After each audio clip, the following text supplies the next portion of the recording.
What's up, kitten cats? She got a good intro. I know. So, welcome to the Nelly Dumb Q&A. What's up? So, posted on both of our Instagrams today because we are on our way to St. Louis for the Physique Summit, that while we are on our nice little trek to Missouri, that we would do a Q&A. So, y'all had some Q's, we got some A's, let's go. Also, part 1 is on her channel, so this is part 2, so if you would like to see the questions that we answered in part 1, her channel is linked below, so watch that after this. Okay, Nat Schneider asked, list 3 things off your bucket list.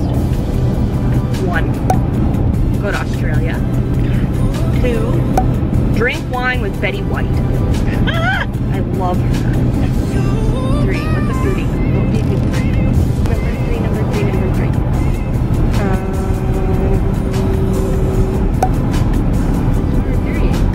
Do you have any? Well, I think number 3. Number 1 is Australia. Like we were talking about this earlier. I gotta go. I gotta go. I don't care how long the flight is. I don't care how bad it's gonna be. Gotta go. Number 2 is wine country in California. Like, I gotta go. I've been bugging my husband to go. And number 3 would be probably, see, like, yeah, I'm kind of the same way. Like, those are my 2, like, bucket lists, but, like, I really want to visit more of, like, the actual continental United States. Yeah. So, like, I'm marking off Missouri, which it didn't really occur to me, but I've never been to Missouri. So, I just think there's beautiful things in our country that need to be seen, and I definitely want to, like, see more of them. Like, Austin, Texas is, like, a weird city, but I just, like, heard really good things about it, and I want to go. So, just, like, yeah, more cities in the United States that I would like to see. It's not really a bucket list thing, but so I don't really have a third thing. Number 3. Hey, so my third bucket list item. We both forgot that we want to be pros. That's not a bucket list. That's it's happening. Oh, true. Yeah. It's just when it's our time. What would be a good bucket list thing? Bucket list item number, so 1, go to Australia. 2, drink wine with Betty White. Hashtag turn up. And 3, have my own clothing line at some point. So yeah, we just saw the St. Louis Arch in the distance, so we got distracted. Moranielli, I think that's what you say it, asked, what's your favorite and least favorite part of prep? So my least favorite part of prep is the beginning, when you're doing everything you're supposed to and things just don't happen as rapidly as you just think that they should. And like, but at the back end of things, like, whoa. All right, okay. Slow is good. When you prep too fast, prep too hard, it ends up not being fun at the end. Well, and you lose more tissue. And you don't end up getting to pull off the brakes a little bit at the end. So, you know, that's just kind of, you're in this like gray area of like, I'm doing all this, but yeah, my body doesn't quite look like I'm doing anything. The beginning of prep is always really slow for me too. So if you're in the beginning of your prep and things are a little slow, Jesus Lord. The gum is not working as a tripod. It's normal. Sorry. We're using a pack of gum as a pack of gum and €1. And I just ate rice off my pants. I thought you were about to say I just ate the euro. I totally ate a piece of rice. Don't worry, I've got like $20 worth of euros in here. Oh, wait, this one's thicker, so I'll use this one here. Okay. This is actually a pound. She's literally using. Yeah, I have so many coin euros left. Yeah, so now we are using a pound. But then what's your favorite part of prep? Favorite part of prep is peak week. Yeah. Duh. Love it. Oh my god. What do you love? I love peak week because I feel like my coach has a really good handle on it, and it's just hella fun to watch like your body change over the course of a short amount of days, and especially when like I've traveled out to the West Coast, and watching that process of like getting off the plane looking like I didn't even prep, and then 3 days later it's looking gnarly. So like it's really fun. So yeah, I like peak week. Yeah. How about you? Right. I would say my least favorite. Jesus, that keeps. My least favorite part of prep, I would say, is when you get to that point where you lose strength, or like I remember last prep for me specifically, losing I don't want to say losing coordination, but like kind of in a way, like as an Olympic lifter, just those movements were the ones to go first in terms of like strength and proficiency of movement. Compound movement. Yeah, it was really frustrating, and especially like when you're levered, like because when you get leaner, your levers change and they're just not as well suited for strength-based movements. I remember I would have like many a lift where I would literally like miss multiple lifts, and I would like slam the bar down and like throw a little mini temper tantrum and like walk away and like meh, meh, meh. It's just like really frustrating because like kind of like when you're in prep and you work to lose fat and then you have to put some back on in order to get better. When you're in prep, you kind of lose some of the strength that you worked hard to put on because that's what's required of you at the time to get leaner. You will lose some muscle along the way. Like you can prevent it as much as you want, but it's gonna happen at some point. Like you have to sacrifice one for the other. So I would say that's probably my least favorite because like at that point you just kind of feel like a useless bag of air. But it all serves a purpose at the end of the day, like to get on stage. So I would say my favorite part is when you get to that point where you are seeing changes like pretty much daily. Because it's like waking up a new person, and it's really, really cool to see how the body manipulates. And kind of like what you said with peak week, probably my coolest like prep experience. I mean, this is just not. It could be the road changing. Yeah, the road's bumpy. Yeah. My coolest prep experience was at the Arnold in 2016 when the morning of finals I woke up and Nick told me to like order room service breakfast because I needed something that was like carb, fat, and sodium heavy to like fill me out because I was really, really flat. I literally could watch my abs pop back out. Not in like a gross way, but like I could see myself pull back out. That was super, super cool. So yeah, that. All right. Melon Hayes asked, what has been the most difficult aspect of your fitness journey thus far? I feel like you said mayonnaise. Melon Hayes. Oh, okay. I guess I could get mayonnaise out of that. Mayonnaise.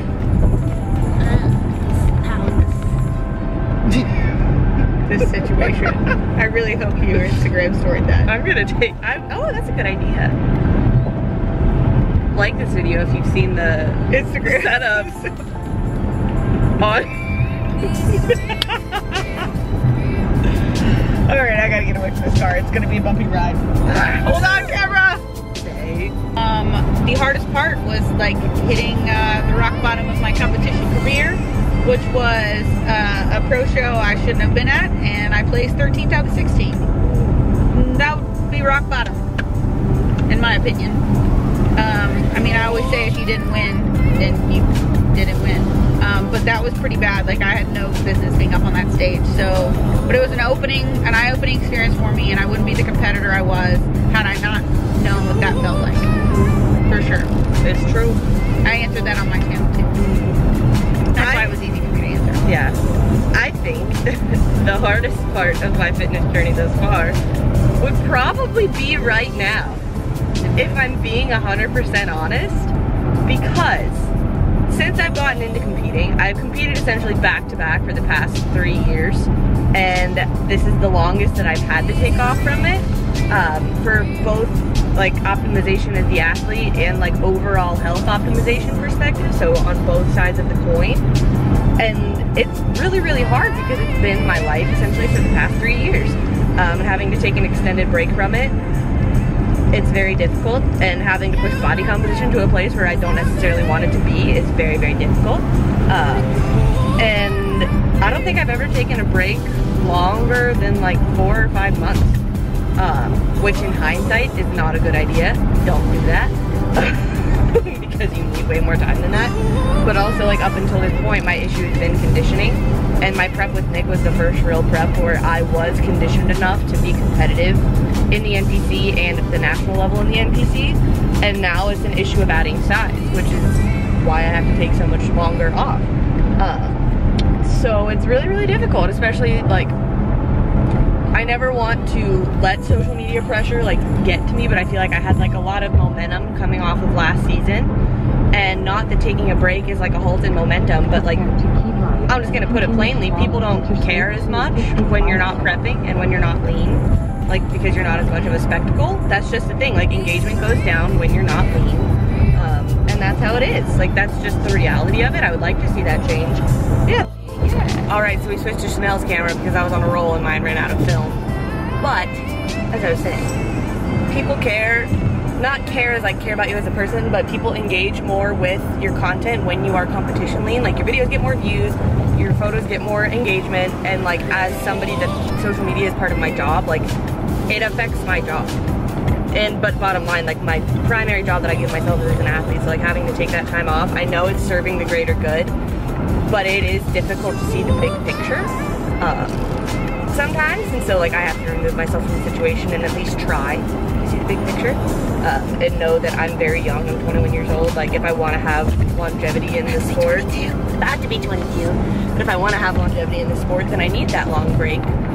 And yeah, but it's also really hard when you see your friends prepping and you're like, I want to do that, and it's like the first year that I've gone without competing like at all, so it's really difficult. So right now is the hardest part of my fitness journey, and it's cool though. Like you learn every time you go through hard stuff, you learn something.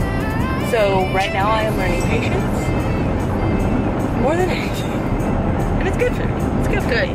When I hit rock bottom, when I hit rock bottom as far as my competition career goes, I took the longest time off that I physically needed. And you need friends like that. And it made a give you perspective. It made a huge difference. So, yeah, and I was in the same situation. I was prepping for actually 3 years. Hey, we really are the same all the time. I know. I was prepping for 3 years, so I've been competing now for a total of 5. Yeah. So, yeah. Yeah. And I'm just like trying to practice what I preach, and so far as I tell people like spend more time growing than you do dieting. Yes. I'm practicing what I preach. So, there is that. Ooh, M_Milliner asked, would you rather be strong AF and not look it, or be strong, or be, would you rather be strong AF and not look it, or not be strong but look good AF? Strong. Strong AF. Really? Yeah, 100%.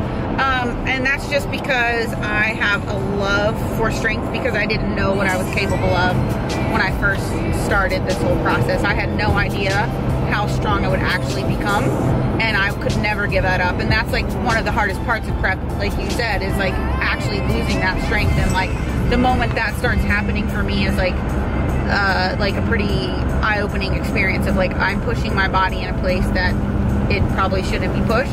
And I get that, but like the moments that like I come out of prep and I like get new PRs, like man, it just like lights me up. And I think it's because I've surprised myself every day. That's been my way of proving to myself that I can do it, is my strength component. So like for me, this is really pretty.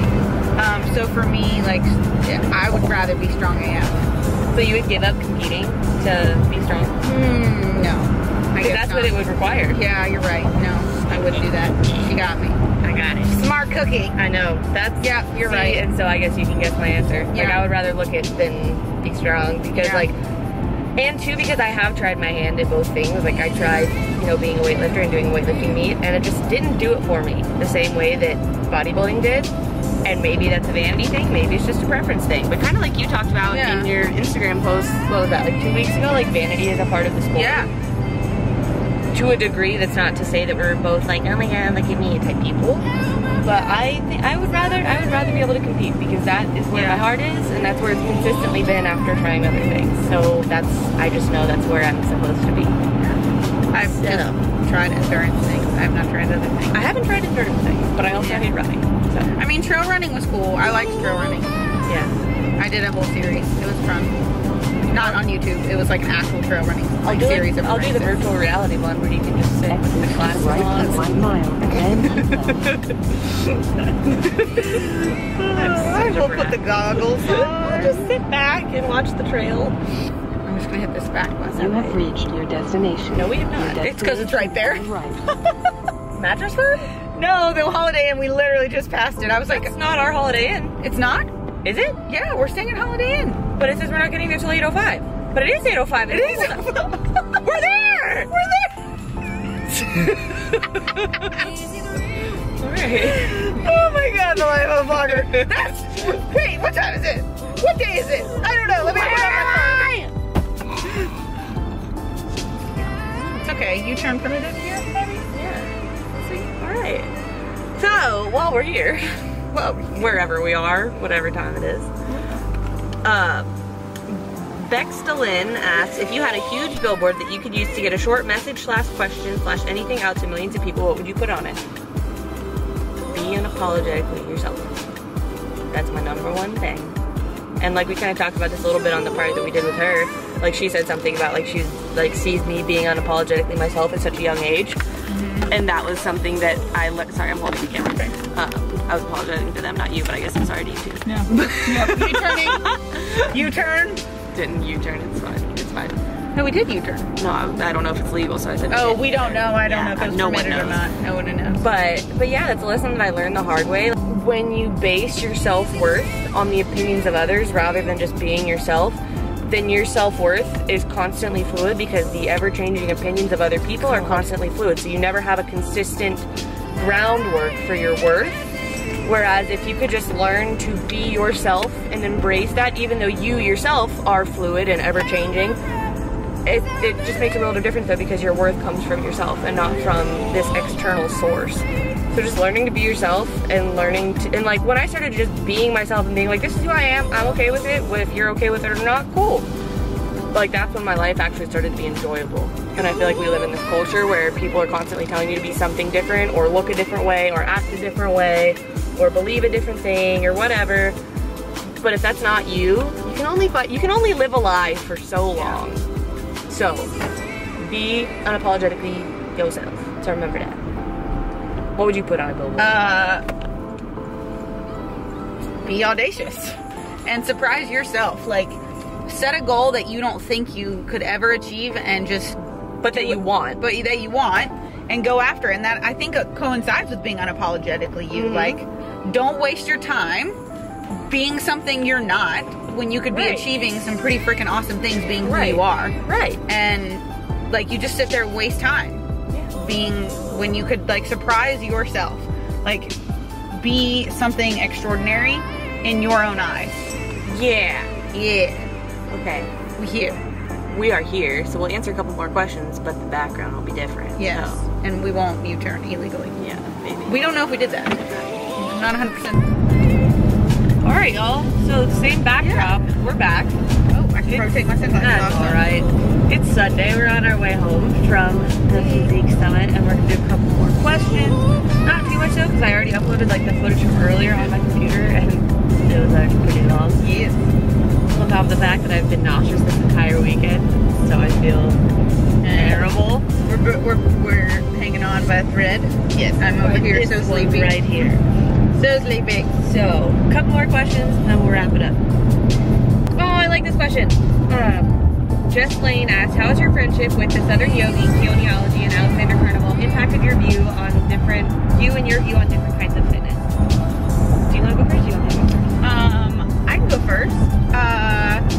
I just absolutely love the fact that they're so creative and in their own ways, and just their bodies move in different ways than my body does, and I can 100% respect that, because just the amount of work that they put into making their bodies move that way is incredible. It's just equally as much work as I put into my body for bodybuilding. Yeah. Like it's no different, the effort that's influenced on them and their sport, and just to see somebody who's lit up with passion for what they do as much as I'm lit up for what I do. Right. And I just like passionate people. So I like people with objectives. I like people with plans and goals and just can chase after what they want. And I just think that's beautiful. So they're beautiful people.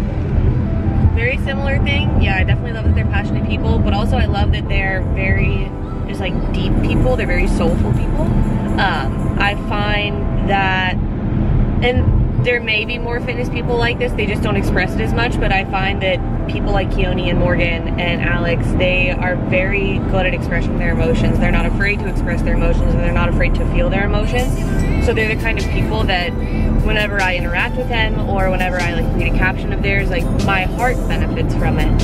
And you can just tell that like they're people that have been through things, but they use that to better them and to better the people around them. And yeah, they're just soulful people. I just find that they're really good hearts. And yeah, it's also like, since they're yoga, for those of you that don't know them, you should definitely follow them. They're yogis. Absolutely. And they're local to Louisville.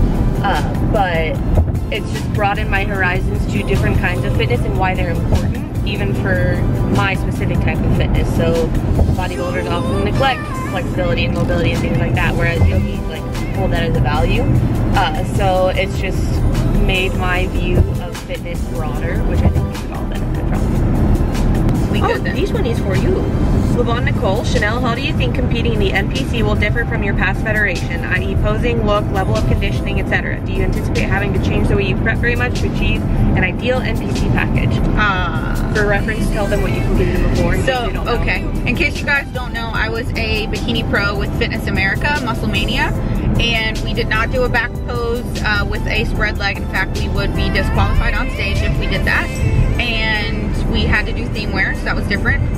And the overall level of conditioning was not as tight, I would say, and as hard as the NPC expects for bikini. So 100% am going to be prepping in a different fashion to become more conditioned and bring like a tighter package. And you absolutely typically will have to have a longer prep, which me in general, I always prefer a longer prep versus a shorter prep. I tend to retain more muscle, tend to feel better, and I just prefer it. And then as far as like posing, that's probably one of my like biggest improvements that I need to make, is being comfortable with that. I'm not comfortable with it, I'll be very honest. It makes me like, I don't quite know exactly how to do it appropriately and how to do it and really bring in my like hamstrings the way I need to. And like I said, it's just a comfort level. It's not part, for the past 5 years competing, I've been posing a certain way. So my body just like, remotely I can close my eyes and I can Fitness America pose. I can't do that with NPC. I have to open my eyes and really be present in my posing. And I want it to become more innate, more muscle memory. Yeah, more muscle memory. And so I'm just waiting for that moment to like happen with my posing, and it's just taking practice. It's practice, practice, practice. And this girl, she's already helped me quite a bit, like last year. And then she took me to a posing seminar with her and her posing team. So it's been like a huge help already. And I'm starting to feel more confident. I know the suit's gonna be different too. It's so brown. So yeah, it's just gonna take a little bit more, you know, comfort for me and practice. So, start under a bridge. Very right. We're back. We're home. All right. Well, this was another 10.5 minutes of Great. footage. So, I think that's enough. If y'all are still here at the end of this video, leave a comment below. Oh, and just tell us the best part of your day today. What was the high of your day today? I would love to know. So, that's it for this video. If you enjoyed the Nelly Dunn Q&A, give this video a thumbs up. Leave your comment below. Subscribe to my channel. And make sure you watch part 1 on her channel. And that's it. Alright, we love y'all. This is so narrow. Oh, narrow. I don't like being next to semi-trucks. It's not my favorite thing. I hate it. I'm getting over it. Okay. Wait, put that on. Put that on. Wait, what's gonna be that? Public service announcement. While my rent. Lil' mama, she keep looking at me. Hit it with a left, hit it with a right. Pussy out like fight. Hit it with a left. Just went viral. Sit down. Be humble. Bitch, sit down.